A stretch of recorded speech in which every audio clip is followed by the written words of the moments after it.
অষ্টমীতে মা দুর্গার মতো সেজে বয়ফ্রেন্ডের সাথে যাবো অঞ্জলি দিতে। তো তার জন্য এখন নাইটি পরে যাবো নাকি শাড়ি পরে যাবো? আরে আরে নাইটি কেন পরবো? অবভিয়াসলি শাড়ি পরে যাবো। বয়ফ্রেন্ড তো আমাকে দুর্গার মতো সেজে যেতে বলেছে, তার জন্য এখন প্রাইমার লাগাবো নাকি টোনার লাগাবো? আরে আরে প্রাইমার ছাড়া চলবে না, প্রাইমারই লাগাবো। যেহেতু আমাকে দুর্গার মতো সাজতে হবে, কি আর করবো? এরপর আমি সুন্দর আই মেকআপ করবো নাকি খারাপ আই মেকআপ করবো? আরে আরে খারাপ আই মেকআপ কেন করবো? খারাপ আই মেকআপ করলে কি আমাকে দুর্গার মতো লাগবে?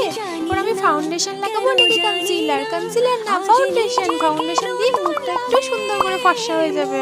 তো এরপরে আমি লিপস্টিক লাগাবো নাকি ব্রাশার? আরে আরে লিপস্টিক ছাড়া তো আমার একদমই চলবে না, ওর জন্য লিপস্টিক লাগাবো। এই লিপস্টিকটা দিয়ে আমি ব্রাশারও অ্যাপ্লাই করে নেবো, সুন্দর করে ব্রাশার অ্যাপ্লাই করে লিপস্টিকটাও করে নিয়েছি। তো চলো ফাইনাল লুকটা দেখে নাও। দেখে নাও কেমন লাগছে আমাকে দেখতে, আর দুর্গা মতো লাগছে কিনা তাড়াতাড়ি কমেন্টে জানিও। আর পরে আমি সিঁদুর করেছিলাম, যেহেতু লাইন চলে গেছিলো আমাদের এখানে, তো তার 4-5 ঘন্টা পর লাইন এসেছিলো, ততক্ষণে না মেকআপটা অনেকটা নষ্ট হয়ে গেছিলো। তো কেমন লাগছে কমেন্টে জানিও। বাই।